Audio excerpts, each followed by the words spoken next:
하나님의 말씀 시편 30편 구약성경 822쪽 시편 30편 1절로 12절 말씀까지 교독하시고 12절은 같이 읽겠습니다.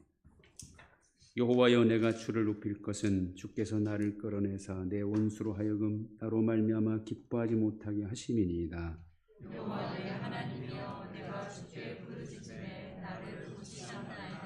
여호와여, 주께서 내 영혼을 수올에서 끌어내어 나를 살리사 무덤으로 내려가지 아니하게 하셨나이다. 주의 성도들아, 여호와를 찬송하며 그의 거룩함을 기억하며 감사하라. 그의 노염은 잠깐이요 그의 은총은 평생이로다. 저녁에는 울음이 깃들일지라도 아침에는 기쁨이 오리로다.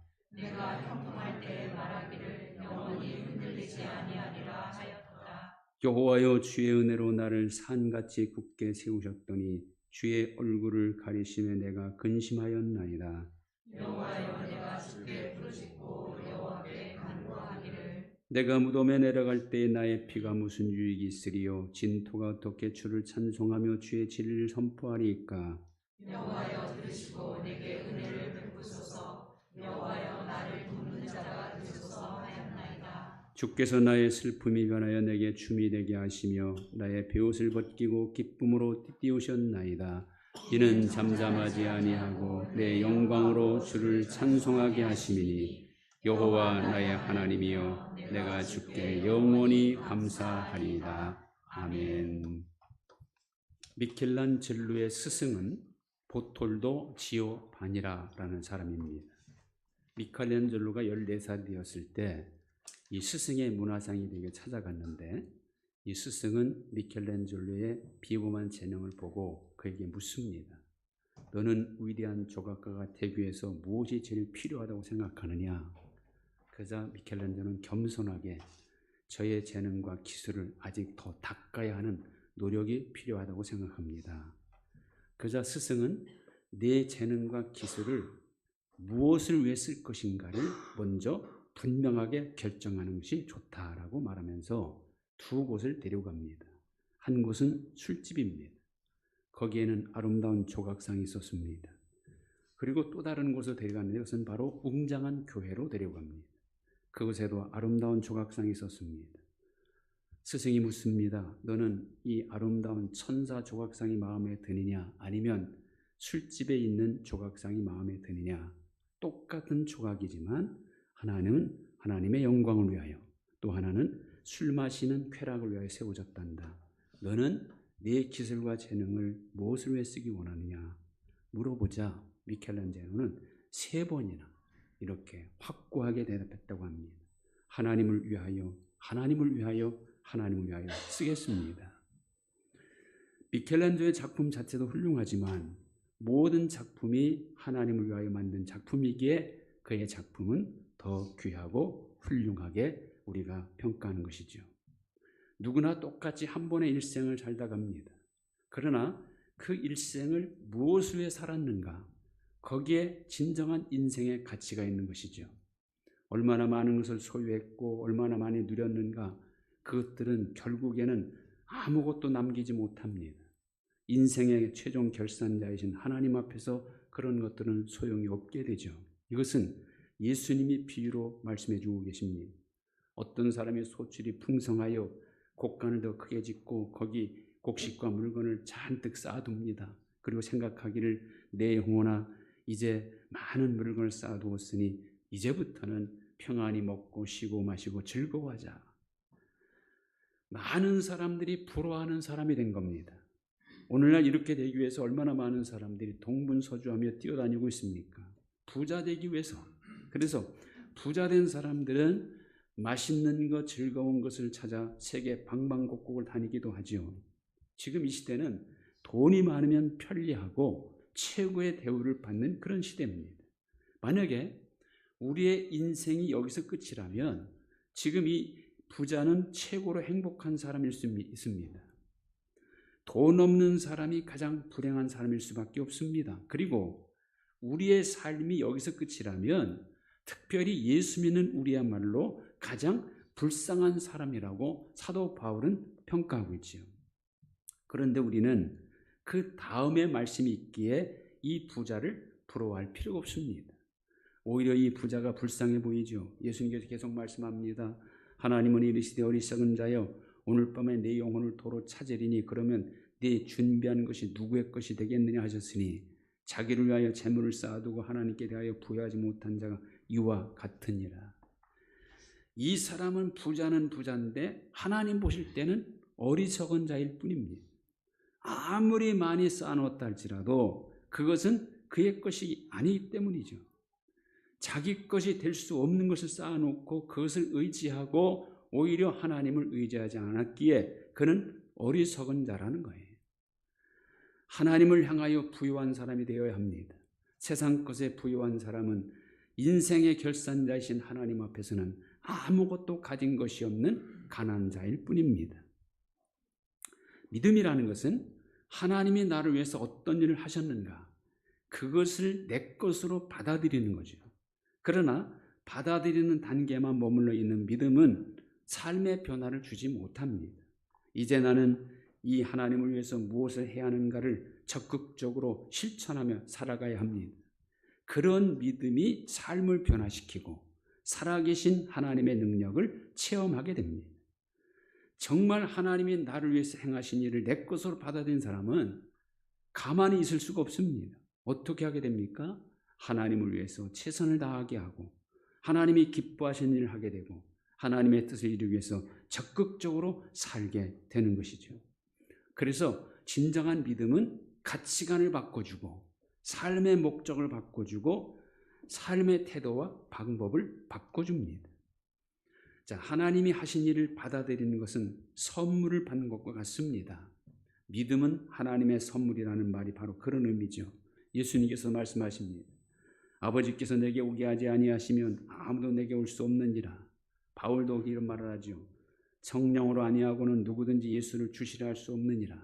그러나 이 하나님을 위해서 적극적으로 사는 것은 저절로 주어지는 게 아닙니다. 나의 결단과 나의 노력이 필요합니다. 선물로 받은 믿음을 지킨다는 것은 뭘 의미하냐면 하나님과 계속 관계를 맺어가는 겁니다. 하나님과 관계를 끊지 않는 것, 그것이 믿음을 지키는 길이고 하나님과 더 친밀해지고 가까워지는 것이 바로 믿음의 성장을 의미합니다. 하나님은 분명 살아계시는 분이죠. 들으시는 분이고 보시는 분이고 말씀하시는 분이고 우리와 함께 하시는 분입니다. 그러므로 이 하나님은 만나는 만큼 가까워질 수 있는 분입니다. 생명이 없는 물건은요, 한번 내가 돈을 주고 사면 내 것이 영원히 될 수 있습니다. 그러나 살아있는 인격체는 그렇지 않습니다. 결혼을 했어도 서로 노력하지 않으면 그 결혼 관계는 언제 깨질지 모릅니다. 친구 관계도 한번 친구로 약속했다고 해도 교제가 끊어지면 가까워질 수 없죠. 아무리 가까운 친구라 해도 한 달, 두 달, 1년, 2년 만나지 않으면 점점 멀어질 수밖에 없습니다. 하나님과의 관계도 마찬가지죠. 하나님은 자꾸 만나야 하나님에 대한 믿음이 더욱 성장하게 되는 겁니다. 하나님은 어떤 사람을 만나 주십니까? 말씀하시기를 너희는 나를 자꾸 찾으라 그리하면 나를 만나리라. 내가 하나님을 찾아야 합니다. 내가 찾으면 하나님은 만나 주신다는 것이죠. 그러므로 하나님과 가까워지는 것은 내가 할 일이고 내 책임이라는 거예요. 어떤 사람은 왜 내 믿음은 이렇게 시간이 많이 가도 성장하지 않는가? 나 모르겠다. 이렇게 말하는 사람이 있어요. 가만히 앉아있는 상태로는요, 절대로 믿음이 성장할 수 없습니다. 믿음이 성장하려면 쉬지 말고 기도해야 하고 주야로 말씀을 묵상하고 그 말씀대로 사는 노력이 있어야 됩니다. 예배도 열심히 드리고 교회도 열심히 나와야 합니다. 그래서 믿음의 성장은 내게 달려있는 겁니다. 내가 일어나서 걷고 뛰어야 합니다. 그렇지 않고서는 저절로 믿음이 성장하지 않지요. 시간이 믿음의 성장 주지 못합니다. 직분, 신앙 경력이 믿음의 성장을 주지 못합니다. 오직 하나님께 가까이 가려면 내가 열심히 찾아야 합니다. 왜냐하면 하나님은 찾는 만큼 만나주시죠. 시편 145편 18절 여호와께서는 자기에게 진실하게 간구하는 모든 자에게 가까이 하시는도다. 또 가까이 하는 자에게 뭘 주신다고 약속합니까? 시편 73편 하나님께 가까이함이 내게 복이라. 하나님을 가까이 하려는 사람들에게 하나님은 절대로 실망시키지 않으십니다. 하나님이 우리를 택하신 목적은 우리로 하여금 하나님을 찬송하게 하기 위함이고 우리로 하여금 하나님께 감사하게 하기 위함입니다. 오늘 12절 말씀에서 분명히 기록되었죠. 내 영광으로 주를 찬송하게 하심이니 여호와 나의 하나님이여 내가 주께 영원히 감사하리다. 그러니까 우리를 택하신 하나님은 우리를 어떤 결론으로 이끌어 가신다는 겁니까? 결국 하나님을 찬송하고 감사할 수 있게 하신다는 겁니다. 우리는 그런 결론을 소망하기 때문에 여기서 힘들고 어려워도 참을 수 있는 것 아닙니까? 지금 받는 고난은 장차 받을 영광과 비교할 수 없는 것이기에 기꺼이 고난을 감수하면서 믿음의 길을 가는 것 아닙니까? 우리의 미래는 이미 결정되어 있습니다. 역사의 주인이신 하나님께서 이미 결정해 놓으시고 그리로 이끌어 가십니다. 하나님의 인도하심은 틀림없고 한치의 오차도 없이 정확하십니다. 여러분 요한계시록 21장에 보면요.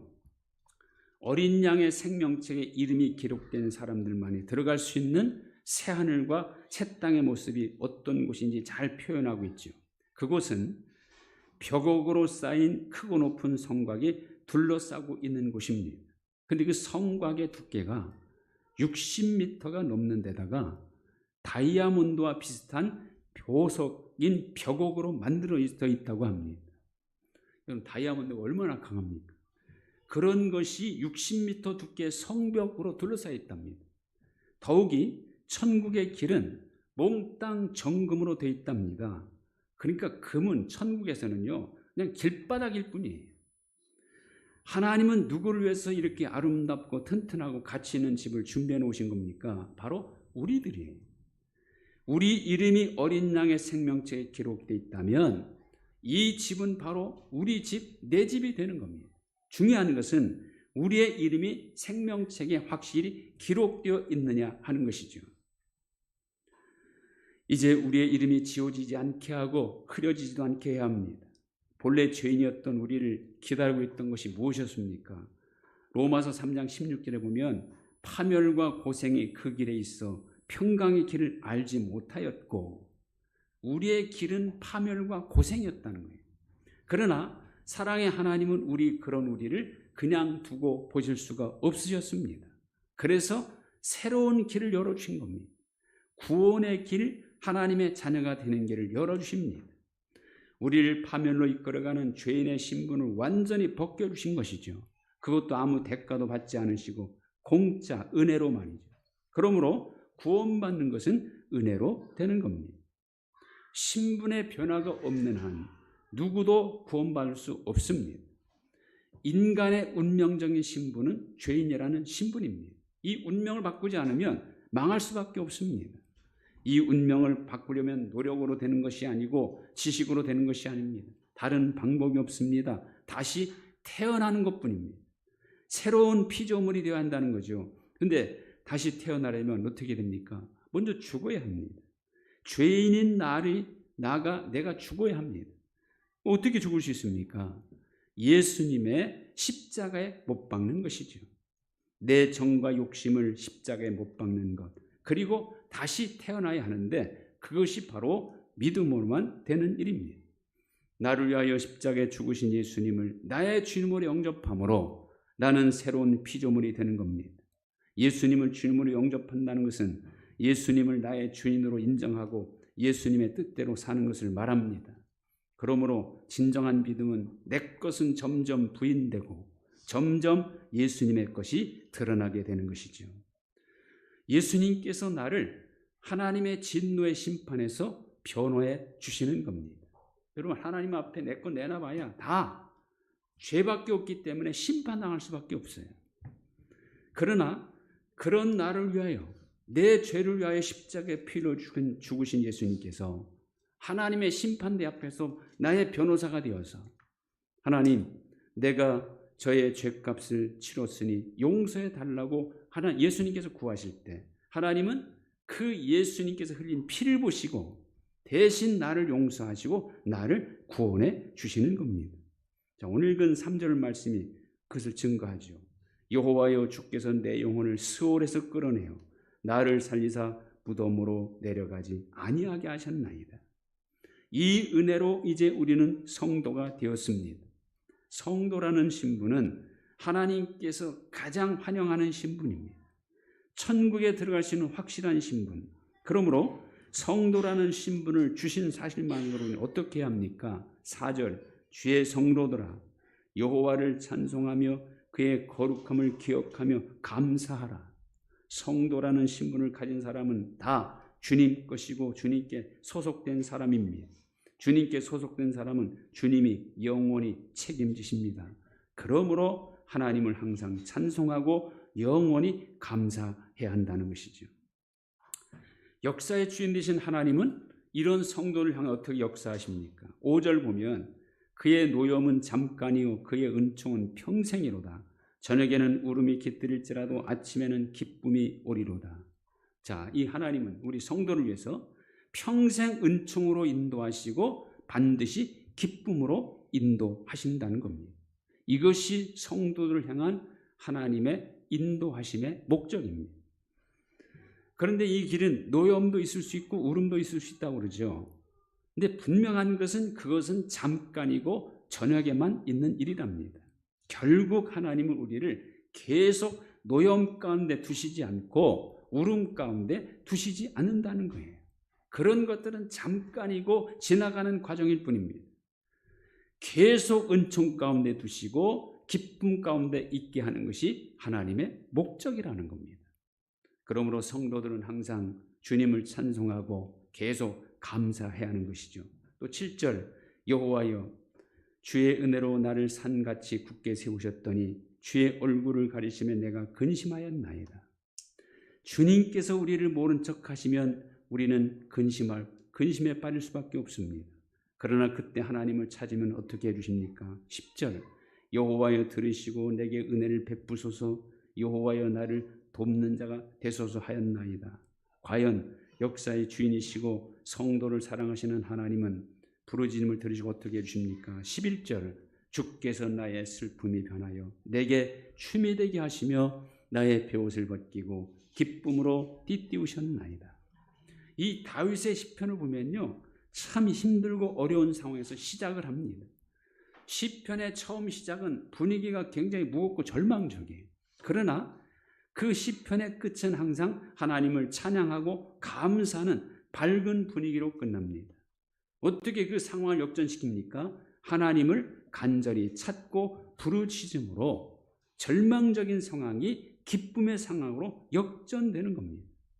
우리 하나님은 얼마든지 우리의 슬픔을 변하여 춤이 되게 하시는 분이고 슬픔의 상징인 베옷을 벗기고 기쁨의 옷을 입혀주시는 그런 분이라는 거죠. 우리가 슬퍼하는 것, 우리가 고생하는 것, 우리가 힘들어하는 것 절대로 하나님은 원하지 않습니다. 오히려 우리가 기뻐하고 감사하고 찬송하는 것을 간절히 원하십니다. 우리를 인도해 가시는 하나님의 목적은 우리로 하여금 찬송하는 자리, 감사하는 자리, 영광의 자리에 두게 하심입니다. 이건 틀림없는 사실입니다. 천지가 없어질지언정 1.1핵도 없어지지 아니하는 성경 말씀에 기록하여 보장하시죠. 지금도 하나님은 우리를 그렇게 인도해 가십니다. 우리가 가는 도중 잠깐의 노여움, 울음, 슬픔이 있을지라도 하나님의 목적을 분명히 믿고 하나님을 찾아야 합니다. 그리하면 하나님은 모든 악한 조건을 찬송할 수 있는 조건, 감사할 수 있는 선한 조건으로 바꿔주십니다. 다윗의 부르짖음을 들으시고 그렇게 해주신 하나님이 오늘 우리의 부르짖음도 들으시고 그렇게 주시는 똑같은 하나님이십니다. 이 하나님만 더 확실히 붙잡고 의지하며 살아가는 저 여러분 될 수 있기를 주님의 이름으로 축원드립니다. 하나님 감사합니다. 우리를 향하신 하나님의 목적은 분명합니다. 우리가 늘 감사하며 기뻐하며 또 은총을 베푸시는 것임을 분명히 믿습니다. 가는 도중에 잠깐의 노여움 있고 울음 있다 할지라도 언제라도 하나님은 그것을 바꿔서 감사거리로 기쁨거리로 역전시켜 주시는 분임을 믿습니다. 이 하나님을 붙잡고 믿음 가운데 늘 승리하며 살아갈 수 있는 저희들 다 되게 하여 주옵소서. 예수님의 이름으로 기도하옵나이다. 아멘. 다 같이 일어나셔서 381장 1절 드리겠습니다.